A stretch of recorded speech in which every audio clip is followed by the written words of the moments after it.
those of you who don't know, I'm a big fan of both Avatar: The Last Airbender and The Legend of Korra. I loved how Avatar created this unique world that dealt with spirituality, emotional turmoil, and war with three-dimensional characters in what many would consider a kid's show.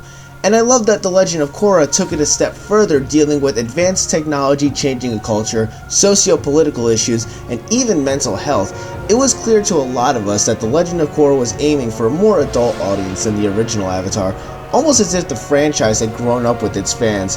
However, there is another subject that The Legend of Korra tackled that the original Avatar didn't, and that would be sexual identity. Spoiler alert.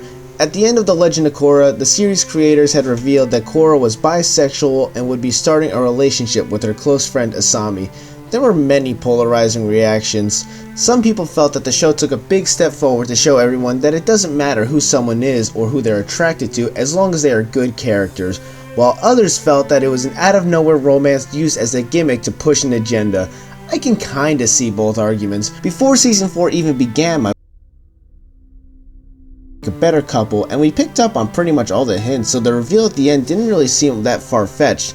The problem was that the characters were given no time on screen to really acknowledge, talk about, or develop their relationship, so people who didn't pick up on the subtle hints throughout the series were confused and kind of annoyed. But in the creators' defense, they were working for the network mascoted by a talking sponge who lives in a pineapple. Do you really think they are the guys to go to when you want to try something new and challenging? As far as I'm concerned, the creators get a pass on not developing the relationship on screen, considering all the corporate mismanagement they went through with Nickelodeon.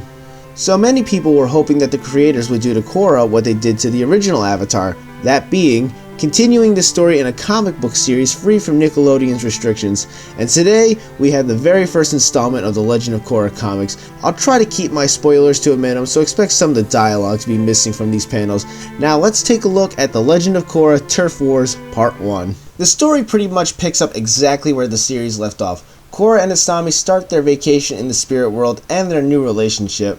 They soon come back to the human world to deal with all the issues they were left with after the battle with Kuvira that nearly destroyed Republic City. Many of the citizens are displaced or homeless, and to make matters worse, the new spirit portal in Republic City is causing a lot of issues. The spirits don't like how the portal is in the middle of a busy metropolis, as they fear some humans will desecrate what is now sacred land. Their fears are realized when the owner of that patch of land happens to be a corporate tycoon who wants to use it for his own selfish gain. It's up to Team Avatar to keep the city together and keep the spirits safe. I know that seems kind of short, but this is part 1, so what do you expect? For the most part, the story does seem like the next logical step in the series. After such a massive battle in Season 4, there's going to be a lot of leftover issues that need to be addressed, and this comic does address them. But there are some minor shortcomings. For example, I wish the corporate goons' plans were something a bit more interesting than just wanting to make an amusement park. It seems a bit too shallow. Also, part of me wishes that the story began with Korra and Asami sort of figuring out if they're going to be a couple or developing their feelings a bit more instead of just starting off as a couple, but I guess after introducing that element, people don't want to beat around the bush and just get right to the point. And it gives you exactly what you wanted if you were a fan of Korra and Asami. I mean, you know, hot bro. It's real hot bro. It's also interesting to see the world of Avatar incorporate themes like sexual identity and learn how different cultures in the world react to it. We learned that the air nomads were open and didn't care. The water tribe was accepting but preferred you to keep it to yourself. The Fire Nation was fine with it until a tyrannical dictator deemed it illegal. Yeah, that's him. And the Earth Kingdom has been very slow moving in their acceptance. I honestly like this angle because it adds a whole other layer to the show's world. I know some people feel it's just a cheap gimmick to appeal to the LGBT community, but that's a weak argument. This franchise had LGBT fans way before this element was introduced, so I don't think that made much of a difference. If anything, it gave them something in this world that they can relate to the real world. Plus, this series has dealt with war, genocide, PTSD, assassination, suicide, and political corruption. If you really think throwing in human sexuality is too much, then I think you missed the point of this comic. Now, with all that said, one issue I do have is Korra coming out to her parents. They are perfectly accepting, but Korra still finds something to get mad about when her father tells her to be careful who she tells, because not everyone will accept it. Her father was being totally supportive and was just looking out for his daughter, but Korra still gets pissed off for some reason. It feels like we're regressing the character from where we left off on Season 4. Though, I'll admit, this was kind of a problem with the Avatar comics too. Also, the Avatar comics I felt had great artwork but kind of lame dialogue. Here it seems to have the opposite problem. The dialogue in Turf Wars is actually great, but the artwork... So before I go any further, I'm going to tell you something about me. I used to be an illustrator and graphic design artist. I have a commercial arts certification and have drawn comics in the past. I wanted to make my own comic series at some point, but I gradually lost interest in creating art because it just stopped being fun for me. But that doesn't mean I don't still appreciate art. Far from it. I love it when I can point people towards wonderful artwork and show them new artists. The artist of the Korra comics is a woman named Irene Ko. And I have to be careful here because I don't want to step on any toes, as I feel she is a good artist, but I just don't think the artwork here is all that great. I think the biggest fault in it is the line work. It's too sketchy and lacks any sort of solidarity. This isn't so much of a problem when characters are close up, but when characters are far away, they look... yeah. This problem plagues the whole comic and makes it come across kind of rushed. Especially when some frames look really nice and others look... Stop showing that!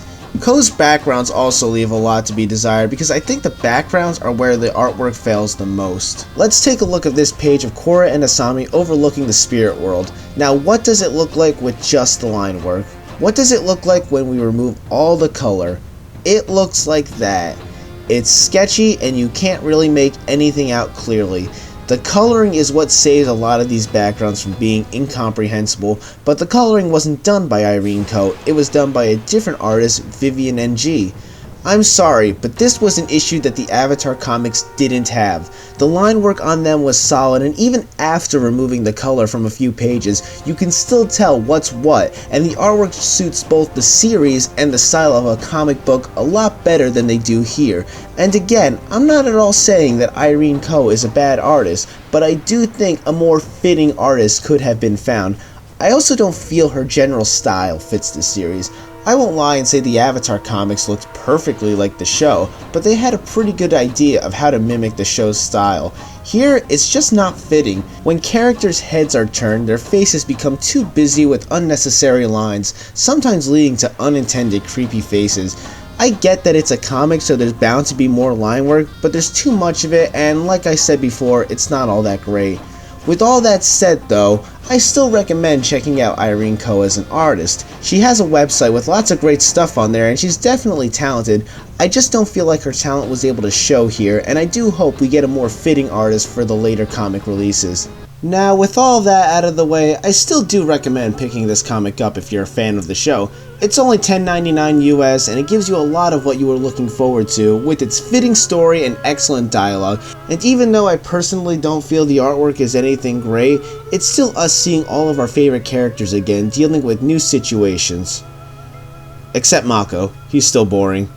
That's it for this episode of Ranting Spider-Man, and I'm actually interested in what you guys thought of this comic if you're a fan of the show. Let me know in the comments, and maybe some of you could bring my attention to something I might have missed, or show me a viewpoint I may not have considered. I look forward to reading them. Thank you guys for watching, and I will see you later.